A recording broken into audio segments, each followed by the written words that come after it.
All right, everybody, we're going to go ahead and get started. My name is Ryan Banks. I'm with the First Bank of Manhattan.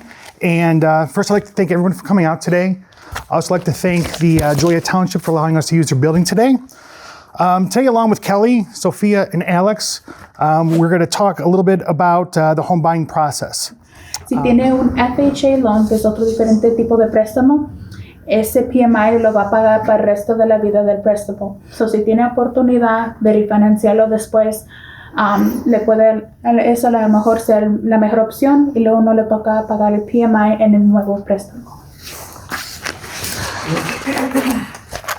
What do I need to start shopping for a home? All right, so the first thing you're going to need is a pre-approval letter, okay? So you can apply online, you can apply online or in person with a lender. We have given you a list of items that you need in that folder, which you need to go ahead and get pre-approved. If you don't have all those items, we can be flexible with that, but some of the basic items we do look for is a completed application, proof of income, and some sort of source of down payment, like a bank account statement or something showing you have down payment. How much documentation will we have to show, like W-2s and all that kind of stuff? There's just a list of things. There is a list. You got to bring to the bank. Yeah. Right. Kelly? So it is in your folder, but Okay. I mean, the basics, but again, we could work with it, but just to put out a basic list. It depends on, every seller or realtor is different, but it has become more because then how many people are walking through your house? They think about it a little bit more than they used to. I mean, some people just do that on, a Sunday.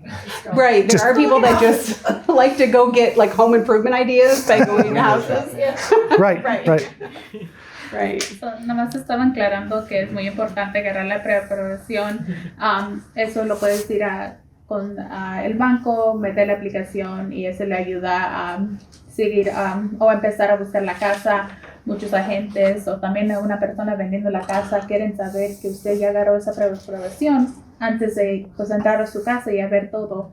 Quieren saber que ya tomaron ese paso para empezar el proceso.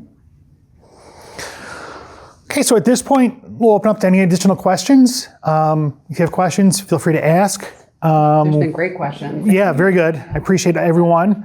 Tyler, if you can go to the next slide real quick, if you don't mind here. So again, here's our contact information. It's also in all of your folders, okay? There's also a raffle ticket in your folder. So we're giving away a Ring doorbell, so definitely fill that out. And at this point, I'd like to thank everybody at the Joliet Township staff for allowing us to use the space today. Joliet Homecoming Donuts for providing some food for us this morning. El Ranchito over here in Joliet, we're a good partner with them. And most importantly, I thank everybody here for coming today. We'll be sticking around for a little bit, so if you have one-on-one questions, feel free to ask. You can email us, call us. There is a loan officer in our bank 6 days a week. So Monday through Saturday, there's somebody there for you guys. So call us, email us, whatever you need, stop in. And again, thanks for coming. And if you have questions, let us know. Go ahead. So first off, obviously when you check, I know in previously buying cars and other situations, whenever someone does a credit check, it lowers or like it takes a hit.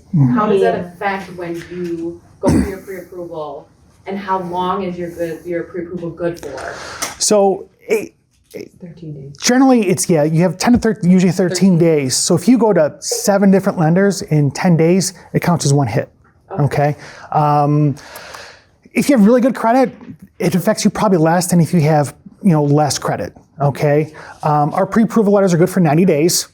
So day 91 and you still haven't found anything, give us a call. We'll just verify that nothing's really changed for you, and we can issue a new letter if need be. Okay. And then in, respect to that, so let's say that I get pre-approved for $200,000. That my dream home is $250,000. What do I do in that situation? Contact us again. Yeah. I'm looking at this house. Once you have a house in mind, we can look at some other things. Okay, when we give you your pre-approval letter, we kind of estimate, especially if you're looking at a broad area, we have to just estimate how much your property taxes are or what your debt is currently. If you're a couple months later and you have exact house you're looking for, okay, maybe that tax bill's less than what we were estimating. Right. Or maybe since then you've saved a little bit more money or you've paid down some debt. So let's look at your scenario, like that specific See what scenario. can plan. Yeah, Another one we- if there's yeah. any room to change things around to see if we can tweak Yeah, it. another one we see too is, especially if you're looking at townhomes or condos, one condo might have association fee of $300 a month, another might be $100 a month. That extra $200 might make a little difference for you. So But that's always like room to negotiate the price on the home. absolutely, It's not always like You bet. 250, I'm gonna give you 250. you can negotiate price, you can negotiate credits, you can negotiate, pretty much everything. So everything's negotiable. Is there some truth behind like the longer a house sits on the market, the higher the negotiation is? Like you can negotiate the price to your advantage? I would say in some cases, yes. But also like how is that seller too worried about it? Like if they're not motivated to sell, Yeah. they might be just waiting for the exact number, Right. number, and they're willing to wait. Yeah. But other cases, yeah, someone that really, a life change is making them really need to move. That sometimes you'll see a price adjustment anyway if it's been out there. But yeah, that's definitely want to talk to your realtor too about what they know about that property. They might have some inside information because realtors talk to realtors too. So yes, in some cases you will you perhaps have some room to talk down the number. And most resources you use, like Redfin or Realtor.com, they'll tell you how many days it's been on the market. They'll show you all the different price drops. So just like you said, if someone started at 250, they're down to 210. Maybe that market it's been on the market for quite a bit, and they might be a little more motivated. Now it's been on the market for say 200 days. Or offer some seller credits or Yeah. something else to sweeten the pot, maybe. Right. Do you have It would just depend on the seller. Exactly. Always depends on the seller. How motivated Yeah. are they to sell? Yep. Le quiero interrumpir ahorita.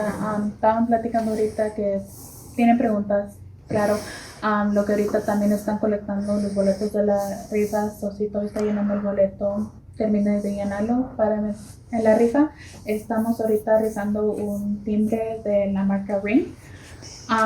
También unas cosas que estaban preguntando es cuando uno va con la precaución, ¿está listo con eso? Con su boleto. ¿Cómo le afecta el crédito? Uno dice cuando hace una aplicación le baja ese crédito.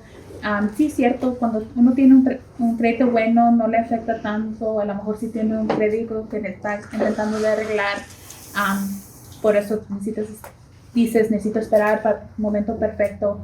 Sí, normalmente entre 10 a 13 días es cuando primero empezó con buscar esa aprobación, puede seguir buscando, no le afecta cada vez. Esa aprobación normalmente es para los approvals for 90 days, you said? Para los 90 días. Si usted está buscando durante esos 90 días y el día número 91 ya encontró la casa, nomás se le habla a su banquero, explícales que ya lo compró, pero es fuera de su preaprobación. Le hacen unas preguntas y luego normalmente le dan otra letra de preaprobación. Es un proceso, no es tan como estricto. La otra cosa siendo, what else did you touch on? Yes, touched on a lot. 200, like if you find a house that's 250 So, si su preaprobación fue por $200,000 y usted compró la casa que quiere seguir comprando y todo eso para $250,000, no quiere decir que la respuesta es no. Habla con su banquero, podemos ver en más detalles esa preaprobación, esa cantidad. Era con información límite, nomás sabíamos que estaba buscando en esta área, so hicimos estimados de cuántos son sus taxas y todos sus pagos, y ahorita podemos ver en más detalles. En ese tiempo a lo mejor robó más dinero y ya podemos aprobarlo por más dinero, ya no va a ser $200,000. Somos flexibles especialmente porque ya tenemos más información para ver esa casa. El punto de todo es habla con su banco, habla con su banquero antes que diga pues ya no puedo hacer nada. Yes, ma'am. Something just hit my mind real quick.